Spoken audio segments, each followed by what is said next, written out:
Daniel Mauricio Zamudio Vera nació el 3 de agosto del año 1987. Daniel era el segundo de 4 hijos de una familia de la comuna de San Bernardo, en Santiago de Chile. Desde joven mostró interés por la naturaleza, la moda, la música y le gustaba mucho la cantante Britney Spears y la banda Placebo. Él vivía con su madre, Jacqueline Vera, y su abuela. Daniel trabajaba como vendedor en la comuna de Providencia y su sueño era ser modelo. Estaba ahorrando dinero para estudiar y alcanzar la fama. Él siempre quiso ser famoso. Estamos listas, amiga, no es una foto. Puta. Y yo qué tonta, estoy como...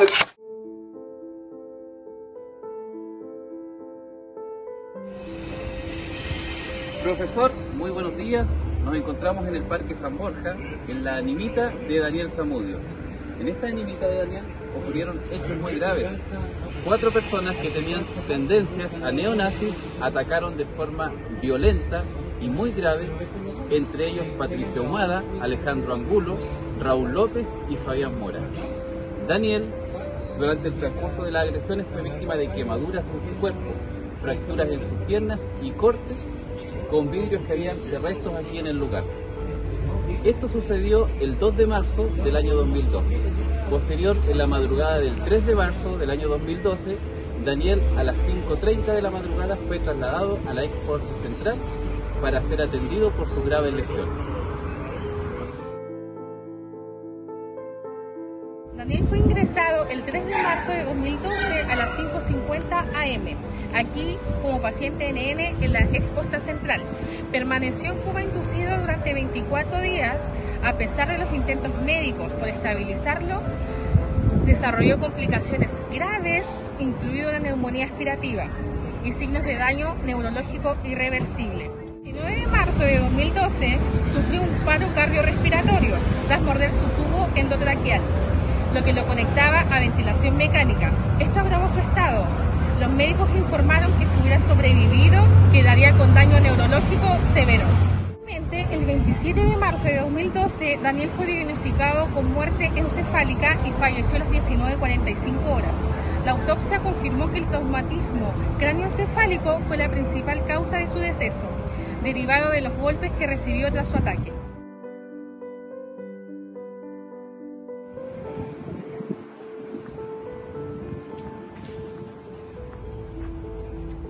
Daniel Zamudio fue velado en la comuna de San Bernardo, en la casa de su padre, desde el día 28 hasta el 30 de marzo del año 2012. Posteriormente fue sepultado acá en el Cementerio General de Santiago. Durante su funeral, cientos de personas acompañaron a Daniel, homenajeándolo y acompañándolo en el cortejo fúnebre con velas y banderas del arco iris. Nos encontramos en el memorial el que se realizó en honor a Daniel Zamudio, el que fue inaugurado el 20 de enero del año 2014. Este memorial no se realizó solamente para preservar la memoria de Daniel, sino que también se instauró como señal de lucha contra la discriminación, y además para homenajear a las personas que han sido violentadas, ya sea por su orientación sexual o su identidad de género.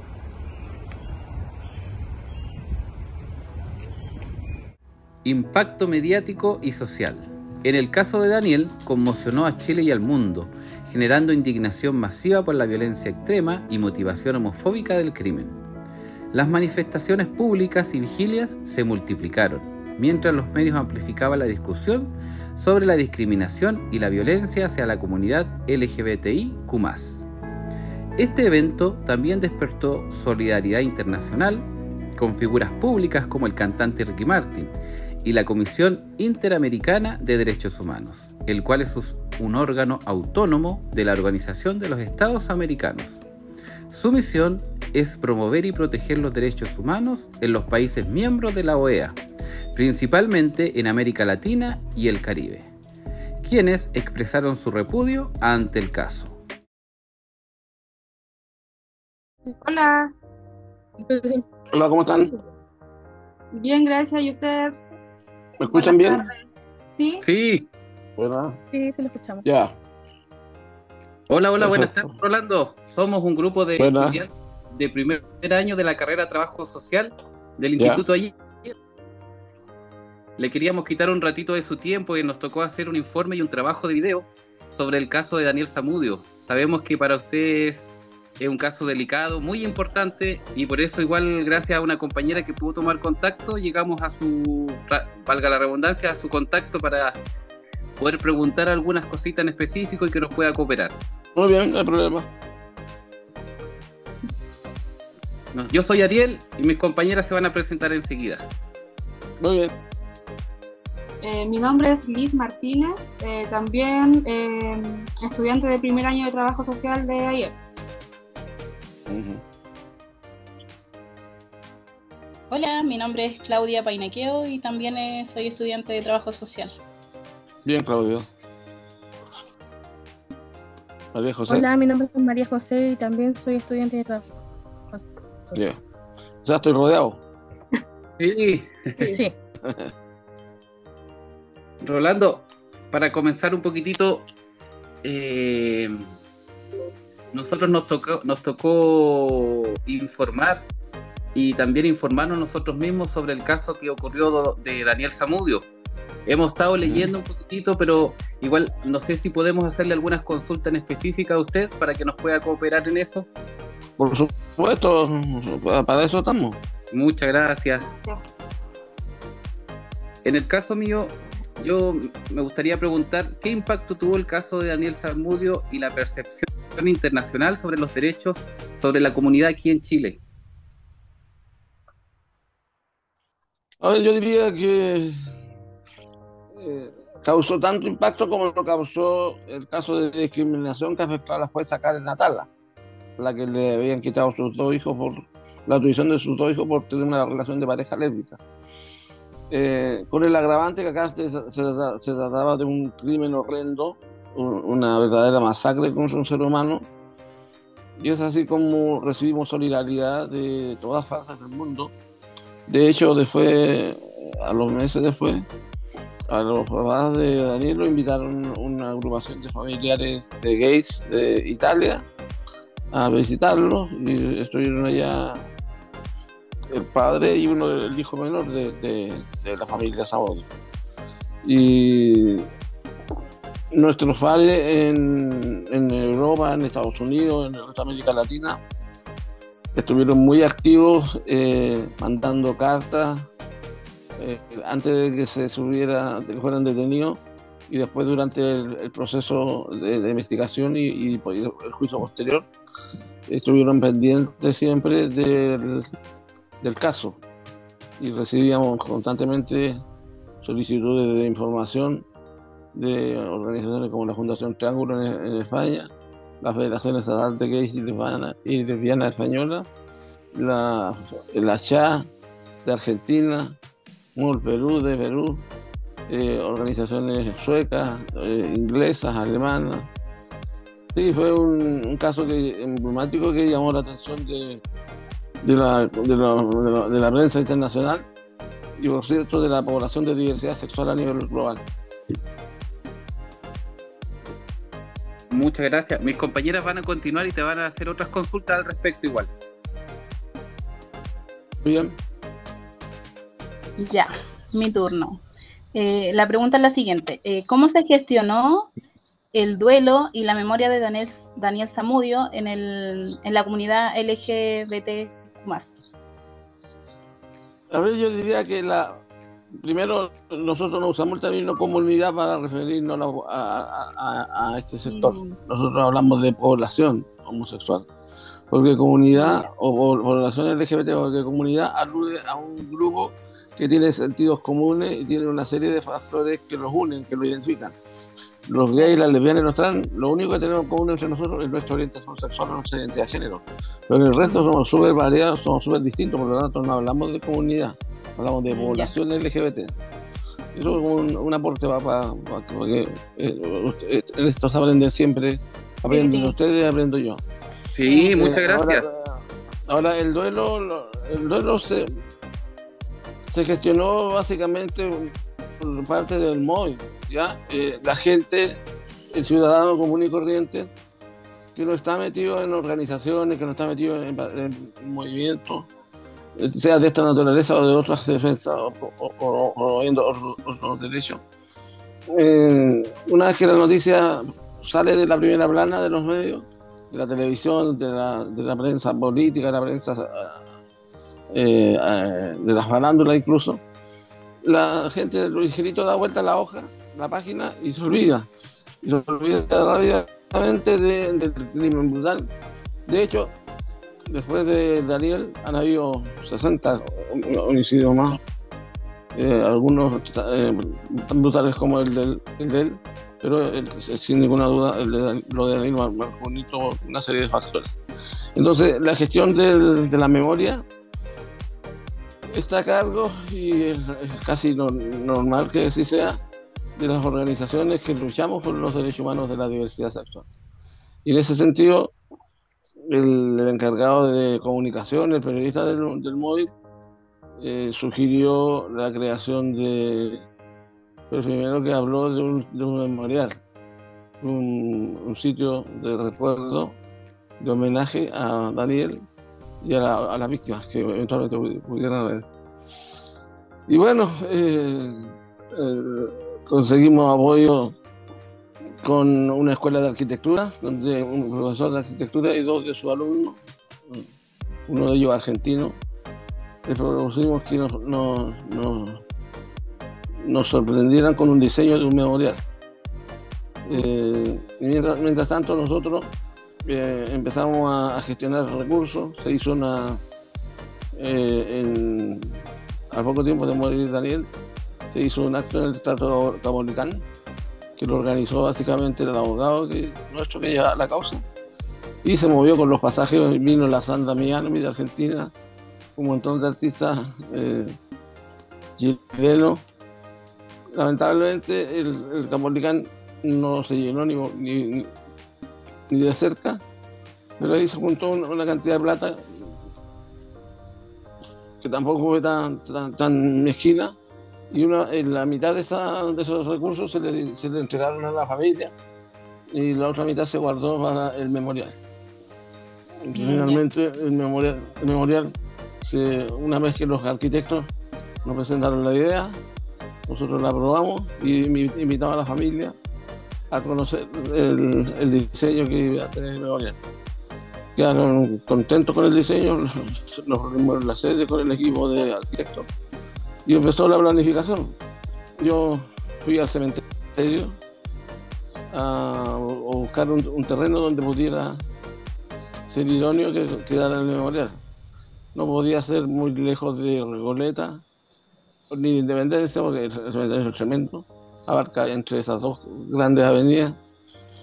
Y me topé con un cuidador del cementerio y me dice: mire, ahí en la salida de Recoleta hay una tumba, hay un terrenito de que podría servir para lo que usted quiere.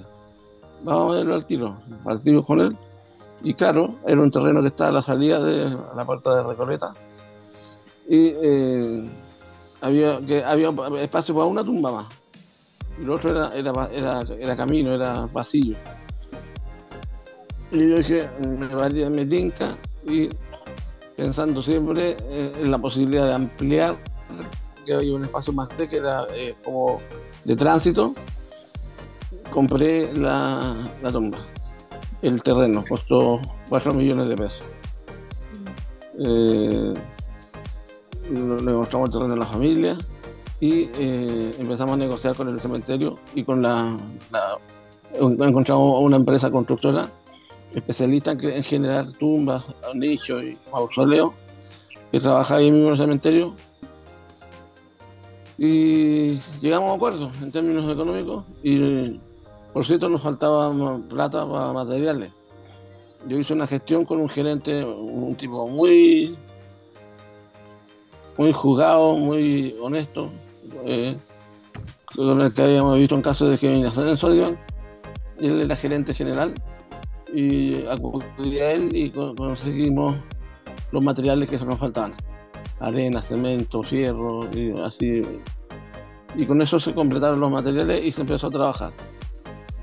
Y bueno, y nosotros íbamos informando periódicamente respecto de los avances. Y llegó el día que se inauguró, fueron autoridades, ministros, diputados, alcaldes y la familia. Y de esa manera constituimos el segundo hito, el segundo monumento nacional, lo que eso está inscrito como monumento nacional, por lo tanto tiene la protección del Estado. Y el primer hito, monumento, fue la placa que instalamos afuera en el piso donde estaba la Divine en Valparaíso, donde murieron 16 personas homosexuales quemadas por el incendio. Entonces, el móvil ya a esta altura del partido tiene 3 monumentos nacionales. Está el memorial de Daniel Zamudio en el cementerio general, está la placa recordatoria del incendio de la Divine, y hay una placa en el Cerro Santa Lucía que señala que ahí está la cápsula del tiempo, que es una cápsula que tiene una serie de... Tiene en varios formatos, en pendrive, en cassette, en video, en CD, textos escritos, libros, revistas, diarios, recortes de prensa, cartillas, folletos, afiches, libros, de toda la historia del movimiento de este siglo. Y eso va a ser abierto en un siglo más, para que esa generación vea cómo se dio la pelea y cómo eran las condiciones 100 años atrás. Y esa placa señala el lugar donde está sepultada una cápsula de acero que es inoxidable y que, al ser monumento nacional, las autoridades están obligadas a cumplir en 100 años más con la tarea de llegar con una pala mecánica mediana o chica, romper y sacar la cápsula y dar a conocer al país y al mundo lo que se encuentre. Ojalá que las condiciones que sepultamos todos no se hayan corrompido y los materiales se vayan a perder, se vayan a pudrir, se vayan a deteriorar. Bueno, no lo vamos a saber en 100 años más, no vamos a estar ninguno de nosotros. Lamentablemente no. Ya, muchas gracias. Así que, básicamente esa fue la gestión del Ya, muchas gracias. La siguiente pregunta. Yo. ¿Qué medidas ha propuesto Móvil para prevenir futuros crímenes de odio? Bueno, ahí, como les decía hace un rato, han seguido ocurriendo crímenes de odio con víctimas fatales. Algunos años son 2, otros son 3, pero casi siempre hay al menos uno. Una persona asesina por su orientación sexual o su identidad de género. Y el Estado y la policía, y bueno, lo demuestra el tema de la seguridad ciudadana hoy día, con palmaria claridad, que es complejo. Prevenir requiere un esfuerzo tanto de las instituciones como de las personas. Por ejemplo, hemos tenido algunos casos de chicos, fundamentalmente varones homosexuales, que por Grindr o otras redes de encuentros LGBT, o que son básicamente redes de encuentros para sexo, como Grindr, citan a su conquista, a su casa, porque están solos, los papás no salieron, por ejemplo, o se fueron de vacaciones y el chico quedó solo en la casa. Y son asaltados, les roban todo lo que pueden. El tipo nunca fue un pretendiente sexual, sino que era de una banda delictual que se dedican a este tipo de asalto, a este tipo de asaltar a este tipo de público. Incluso ahí tenemos el caso de un chico de 17 años, que cuando los papás se fueron a trabajar, eran dueños de un taller mecánico, él quedó solo y había concordado con un tipo supuestamente para tener sexo en la casa de él. Lo dejó pasar. En un momento de descuido, el tipo ingresó, abrió la puerta e ingresó otro más. Finalmente, va a ser más breve el relato, el chico murió asesinado de un balazo por parte de esos tipos. Y así han habido muchos casos. De hecho, con la Subsecretaría de Prevención del Delito, el gobierno de Piñera, hicimos una campaña para que la gente que usa esas redes para conquistar, para conseguir sexo, tenga mucho cuidado, tome algunas precauciones, como por ejemplo, si yo voy a ir a un lugar donde eventualmente voy a tener sexo, o voy a encontrar a alguien para tener sexo, para irme a un hotel, o a un parque, o a la casa, así que tengo esas condiciones, le avise a un amigo. Siempre hay un amigo que es confidente, una amiga, le diga, mira, voy a juntarme con fulano de tal, este es el teléfono y esta es la dirección donde voy a estar. Son cuestiones básicas que si las practicamos no evitaríamos situaciones como la del chico asesinado. Finalmente a los tipos los ubicaron y nosotros presentamos querella por parte de la familia y fueron condenados ya hace rato. Así que permanentemente estamos en los espacios públicos, en las redes del móvil, estamos insistiéndole a la población de diversidad sexual que tienen que tener cuidado porque todavía hay sectores de la población en Chile que son odiosos, que son violentos respecto de la población de diversidad sexual y por lo tanto si vas a salir con tu amigo a carretear al barrio Bellavista donde están varias de las discos, no salgan solos de la disco, salgan en patota, llámense una vez que llegaron a sus casas. Son cuestiones tan simples de hacer y que pueden evitar que te va a hacer algo terrible. Y porque ahora, y la otra pata es la institución, ¿qué hace la institución para prevenir? Lamentablemente, la ley Zamudio tuvo una ley positiva en muchos sentidos, pero en temas de prevención fue un fracaso absoluto. Y eso es porque no hay una institucionalidad que tome esa ley y la transforme en acciones concretas. Por ejemplo, haga estudios, haga encuestas, haga campañas publicitarias donde ponga el énfasis en la prevención de los delitos contra la población de diversidad sexual, donde eduque respecto de la diversidad sexual y la necesaria, ni siquiera la palabra es tolerancia, la aceptación que tiene que haber de otros seres humanos, porque los gays, las lesbianas, los trans, somos eso, pero somos en primer lugar somos seres humanos y por lo tanto se necesita una institucionalidad que le esté proponiendo a los otros organismos del Estado políticas públicas, leyes, reglamentos, campañas de prevención de la violencia en el sistema escolar, en el barrio, en la universidad, en el trabajo. Y esa institucionalidad la estamos peleando ahora, estamos reformando la ley antidiscriminatoria y esperamos que está complicada la cosa en el Congreso. Hay una mayoría de oposición bien radical, bien proto-fascista como la de los republicanos. Entonces no está fácil la cosa, pero vamos a intentar que la ley salga con institucionalidad para que haga lo que te acabo de señalar que debiera hacer, porque esa es la mejor manera de prevención: educar, enseñar, respeto, la necesidad de que nos miremos con igualdad entre todos los seres humanos que habitan este territorio. Así es. Sí, don Rolando, para terminar, bueno, queremos saber cómo ha evolucionado el apoyo político hacia los derechos LGBTQ+, desde el caso de Daniel Zamudio hasta la fecha. A ver, la política, como la vida misma y como los seres humanos, cambia, muta, se va modificando. Y hoy por hoy, estoy hablando del año 2024, octubre, la situación política es mucho más compleja y mucho más amenazante que hace 5 años atrás. Hoy día hay una ofensiva conservadora global, mundial, que se expresa en que, por ejemplo,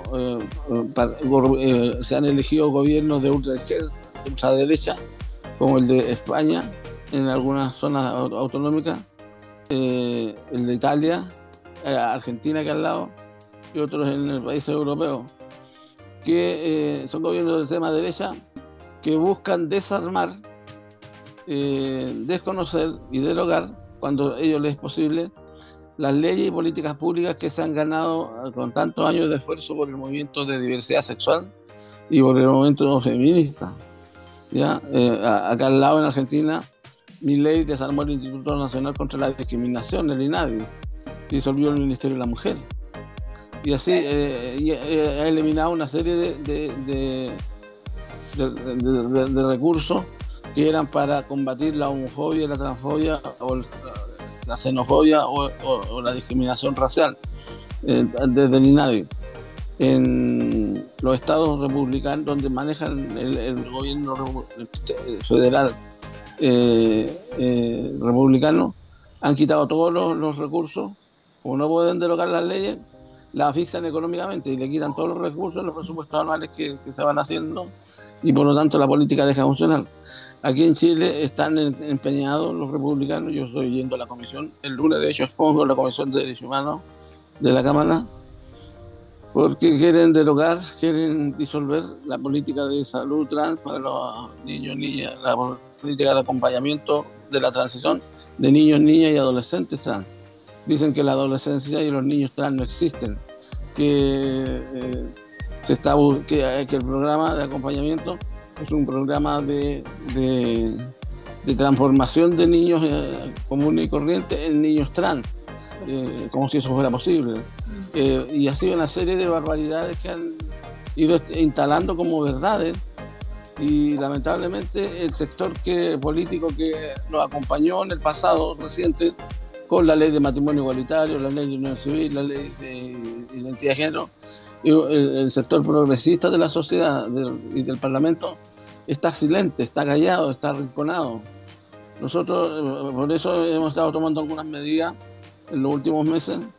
Yo mismo me encargué, a pesar de muchas cuestiones que no fueron saneadas, yo me encargué de conformar una mesa de trabajo donde están las principales organizaciones de diversidad sexual, están los lotes de LGBT, de los partidos políticos que van desde Opoli, el Demócrata, hasta la Juventud Comunista, pasando por el Partido Socialista, el PPD, el Frente Amplio.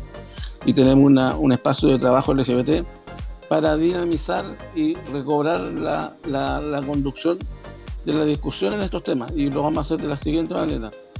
Ya estamos gestionando, de hecho la reunión era hoy día, se cayó, va a ser la próxima semana, con los ministros Elizalde y el ministro de Educación, porque le vamos a exigir al gobierno, esta coalición de organizaciones, que ponga en el Congreso, lleve al Congreso lo más rápido posible la ley de educación sexual integral.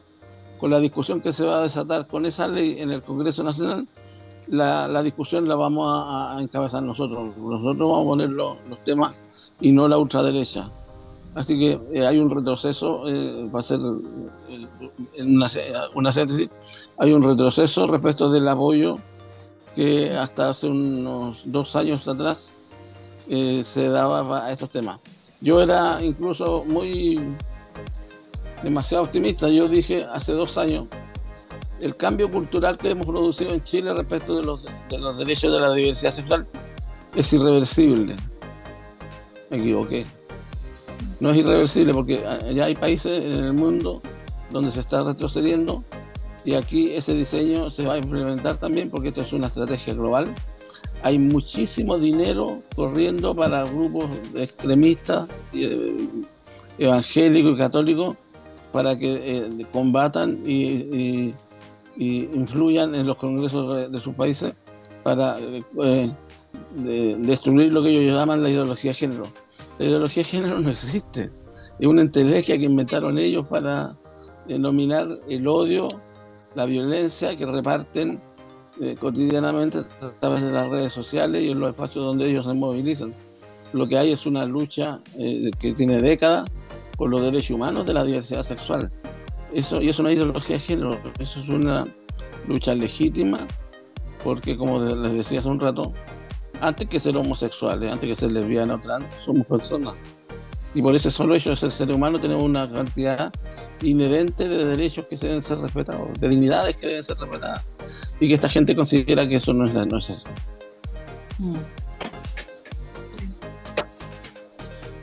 Bueno, queremos agradecer profundamente la oportunidad que usted nos ha dado de poder entrevistarnos, el espacio que nos brindó.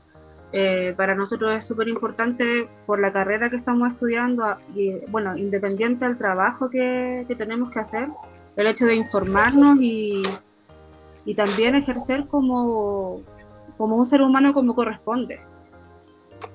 Pero yo me alegro que estén haciendo este tipo de tareas, de investigaciones, porque lamentablemente, y por eso la Ley de Educación Sexual Integral tiene que ser tramitada luego, porque precisamente a los profesionales, a los futuros profesionales de psicología, de medicina, leyes, trabajo social, entre otros, periodismo, debieran tener en sus mallas curriculares en la universidad estos temas.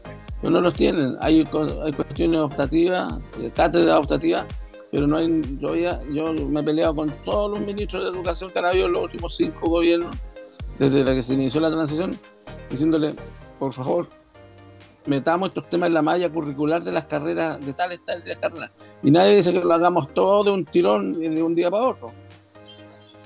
Hagámoslo paulatinamente, pero no se escucha, porque ahí salen los ministros de educación a decir que una excusa que es falsa, que es barata y que se puede sortear esa. Dicen es que las universidades tienen autonomía de cátedra.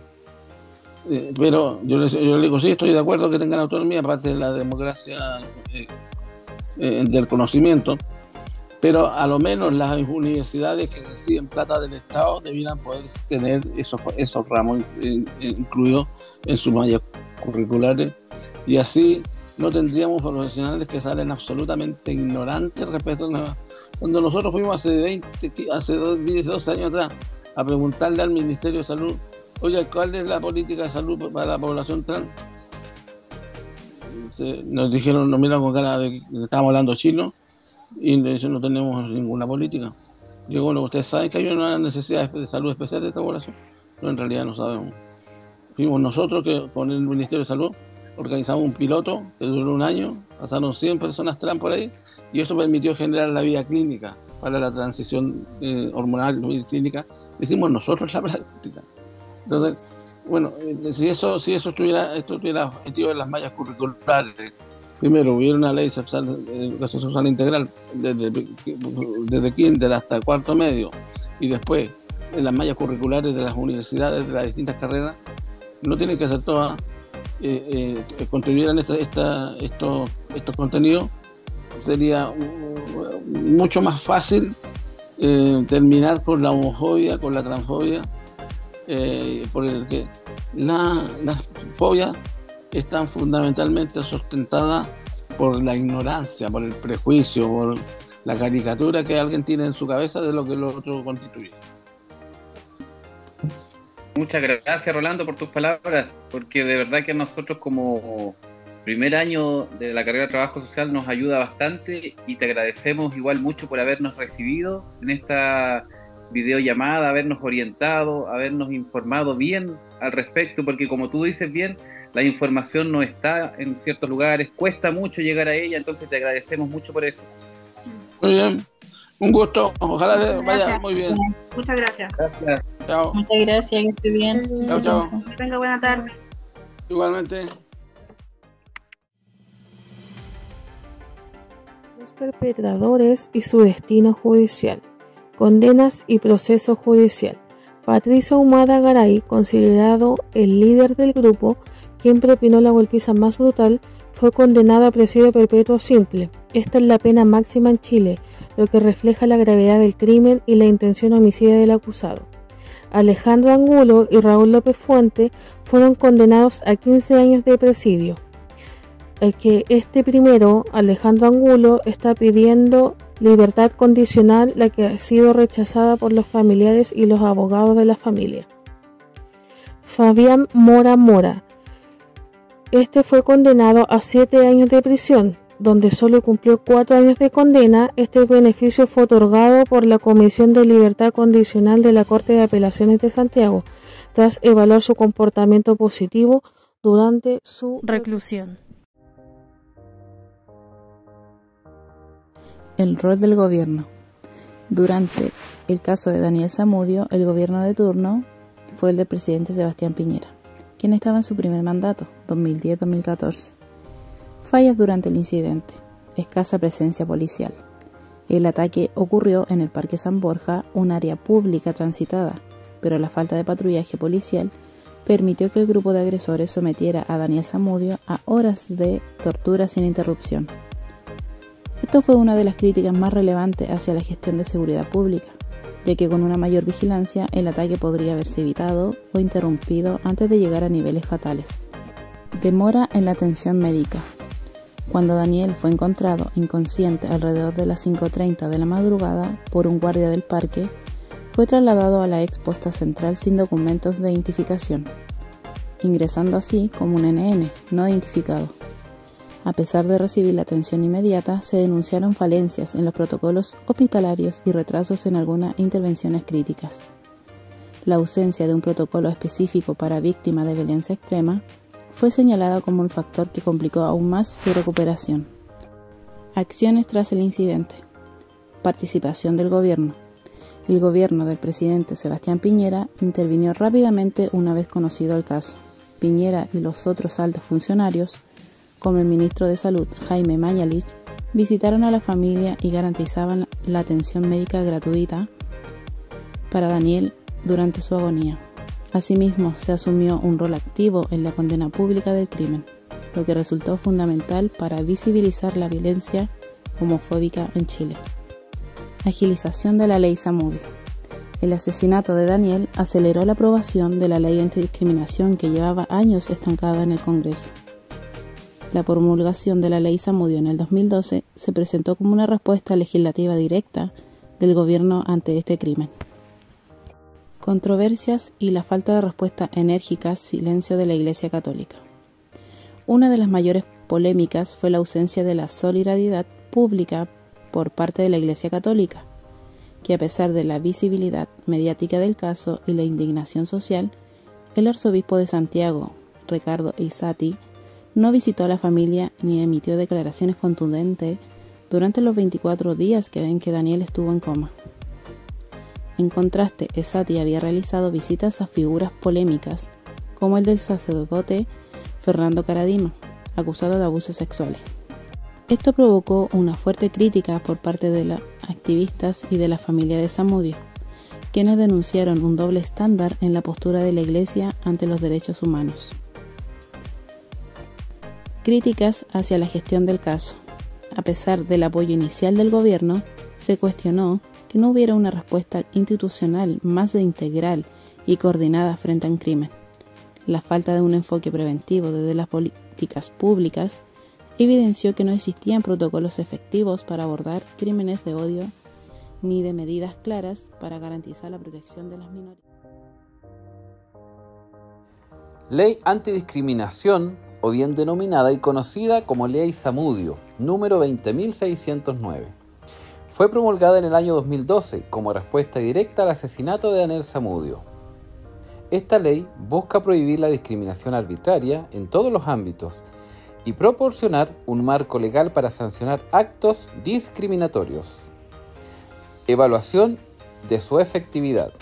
Si bien la ley ha permitido un aumento de denuncias por discriminación y ha generado jurisprudencia en el país, aún enfrenta desafíos como la dificultad para probar intencionalidad discriminatorias y la falta de recursos para su implementación efectiva. Contextualización actual, diversidad sexual en Chile, avances desde la ley Zamudio y la legislación complementaria. La promulgación de la ley Zamudio en 2012 marcó un hito en la lucha contra la discriminación en Chile y abrió un camino para otras reformas legales y sociales en favor a la población LGBTIQ+. Mayor visibilidad y empoderamiento de la población LGBTIQ+, mayor cobertura mediática. La discusión pública sobre los derechos de las personas LGBTIQ+, se ha vuelto más visible y frecuente en los medios de comunicación, impulsando campañas sociales, representaciones más inclusivas en la televisión y debates públicos sobre la diversidad. Orgullo y espacios públicos. han crecido las marchas del orgullo en varias ciudades del país, que ahora convocan a miles de personas mostrando una mayor apertura social. Cultura y educación. Instituciones culturales y educativas han comenzado a incorporar enfoques de diversidad e inclusión, aunque aún existen desafíos en términos de sistematización y alcance. Avances legislativos importantes. 1. Ley de Identidad de Género, 2018. Una de las reformas más significativas tras la Ley Zamudio fue la Ley de Identidad de Género, número 21.120, promulgada en 2018. Esta ley permite que las personas trans mayores de 14 años cambien su nombre y género registral en documentos oficiales sin necesidad de intervenciones quirúrgicas o diagnósticos médicos de salud mental. Impacto. La ley ha sido un avance crucial en el reconocimiento de los derechos de las personas trans, brindándoles reconocimiento legal y dignidad. Sin embargo, sigue enfrentando desafíos como la falta de inclusión de menores de 14 años y dificultades para acceder a procedimientos administrativos en algunas comunas. Educación y salud.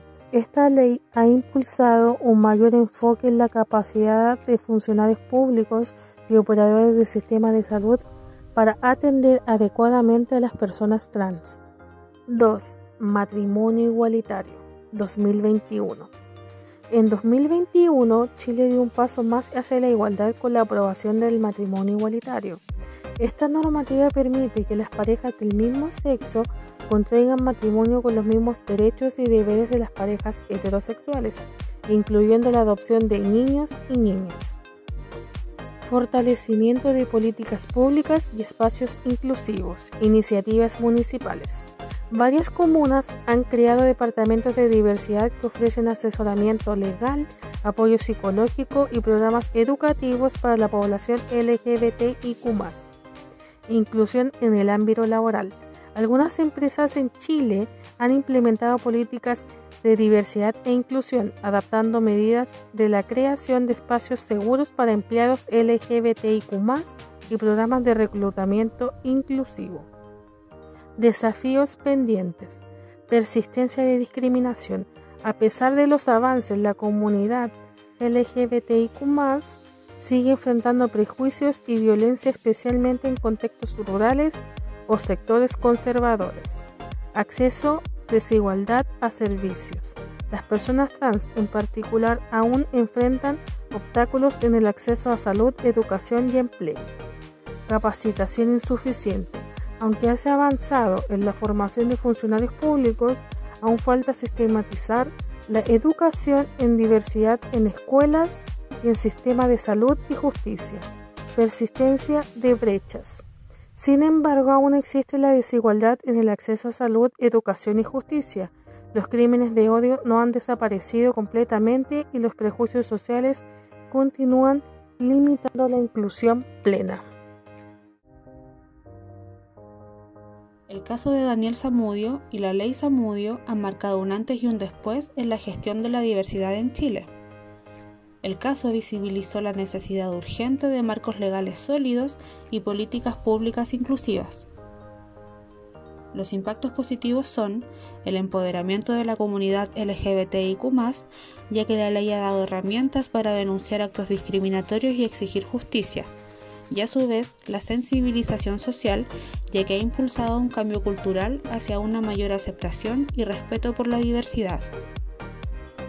Aún quedan desafíos pendientes, y algunos de ellos son la implementación efectiva, ya que aún se requiere mayor coordinación interinstitucional y capacitación en diversidad para operadores de justicia y agentes del Estado, como también un cambio cultural profundo, ya que los prejuicios y estereotipos persisten y la representación de personas LGBTIQ+ en espacios de poder es muy limitada.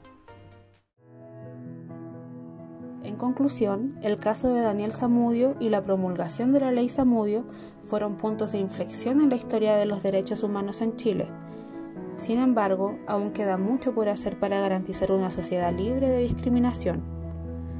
Temas como el fortalecimiento de la educación en diversidad, la implementación de políticas públicas efectivas y el empoderamiento de la comunidad son esenciales para poder avanzar hacia una sociedad más justa e inclusiva. El caso de Daniel Zamudio es un recordatorio doloroso del costo humano de la intolerancia y la violencia, basada en la orientación sexual. Su muerte no solo marcó un antes y un después en la conciencia de Chile, sino que también impulsó cambios legales como la promulgación de la Ley Zamudio, buscando proteger la diversidad y sancionar la discriminación. Sin embargo, su legado nos invita a reflexionar que las leyes, aunque sí son necesarias, no son suficientes. El verdadero cambio radica en erradicar los prejuicios y promover el respeto desde la empatía y la educación. La historia de Daniel Zamudio nos llama a no olvidar y a seguir luchando para construir una sociedad más inclusiva, donde las personas puedan vivir libres sin importar su condición sexual e identidad de género.